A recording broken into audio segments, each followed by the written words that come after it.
Hello, welcome to Conscious TV. My name is Iain McNay, and today we're going to talk once again about the Enneagram. And we have with us Sandra Maitri. Hi, Sandra. Hello. And Sandra's written 2 books on the Enneagram, and this one today, the Enneagram of Passions and Virtues, and that's going to be the particular subject of our chat today. So, Sandra, for people that don't know about the Enneagram, just give us a brief overview of what that is. Okay. The Enneagram is a system of 9 different personality types, and the basic principle is that as our personality or our ego structure develops in early childhood, that it develops based on 9 different takes on reality that are impressions on our consciousness, and those particular takes or understandings or fundamental beliefs about reality in turn kind of mushroom into a whole character type. So there's we can describe 9 types of structures of character in which there's a basic premise about reality and about ourselves, what we're like, what reality is like, a particular feeling tone that arises as a result of that, which is the passions, which we're going to focus on mostly today, and a whole set of behavioral patterns that correspond to those fundamental beliefs. And we're all pretty much basically one type, although obviously we have influences from other types as well. Right, yes. We can experience all 9 types within ourselves, but one of them is strongest for each of us. So that's dominant, and that is kind of guiding our personality, influencing our personality. Well, it's not so much influencing our personality as it's sort of the... in a sense, it's kind of the infrastructure of our personality. So it is our personality. Well, it's the basic beliefs about reality that shape our personality into how it is. Okay. And we all have one of these types. Yeah. I know we're pretty much, I was going to say, stuck with that for the rest of our life, but that's, I know we'll come on to how it can evolve. But, right. We're basically one type, aren't we, from the time we're born till the time we die? Yes. There's not like a transfer out, is there? Not exactly, no. No, although Oscar Ichazo, who's the one who brought the Enneagram of personality into the West in the 60s, I think works with secondary types. So his theory, as far as I understand it, I haven't worked directly with him, is that as we evolve, there may be a secondary type that makes itself felt within our consciousness. Okay. Well, I'm sure there's a lot of people watching this program want to know what type they are. Uh-huh. So is there kind of clues you can give people without going into too much detail? Yeah, that's difficult. That's really difficult, Ian.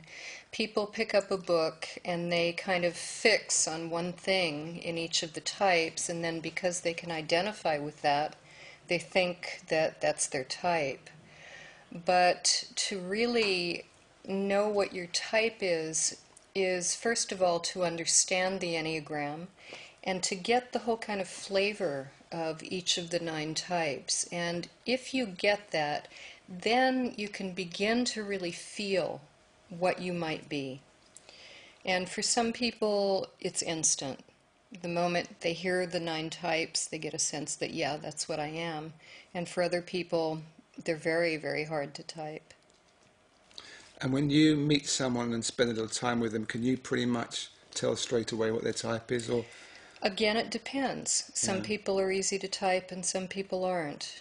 But after working with somebody for a while and starting to understand how they perceive reality and the kind of suffering that they go through, what the nature of it is, then I can get a pretty good sense of what Yeah. somebody's type is. Yeah. Yeah. So you're sitting having dinner with a group of people and you're kind of checking them out to see. I don't really do No. that. I don't. It's usually only in retrospect if somebody asks me, what do you think so-and-so's type is? I mean, I mostly just take in people as they Yes. are without trying to categorize them or figure out what they are.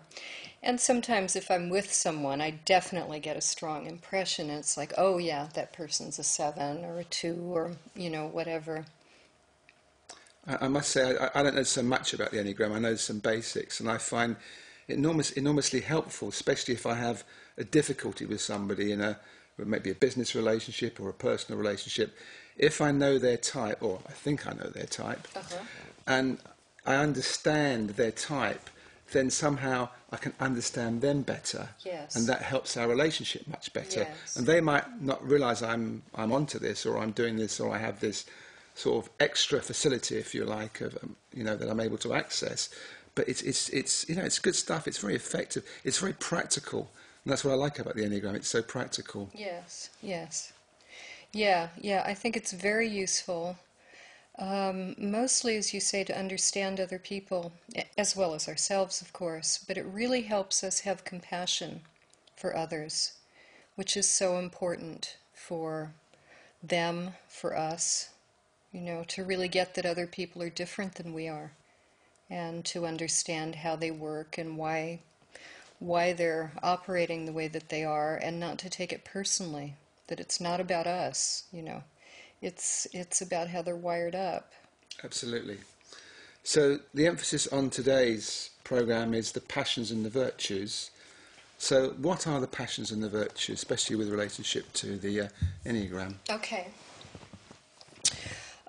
What we call the Enneagram of personality, which is a collection of different Enneagrams, has to do with an Enneagram that's the Enneagram of the fixations, which are 9 different fundamental beliefs about reality, as I said, and that corresponds to our mental, cognitive orientation to reality.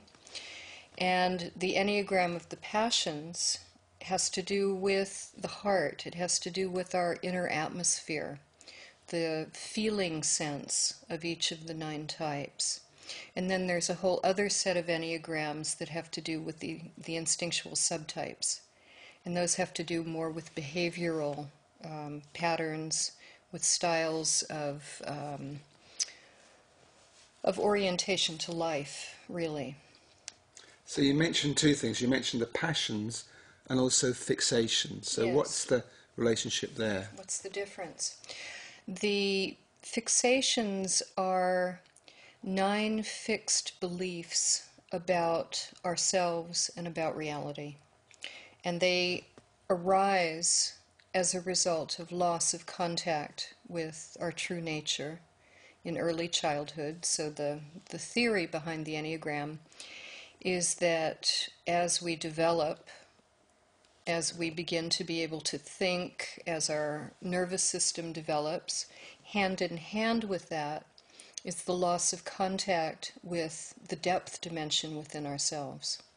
And as we lose contact with that depth dimension within ourselves, in place of that contact, we develop 9 different fixed beliefs about how reality is.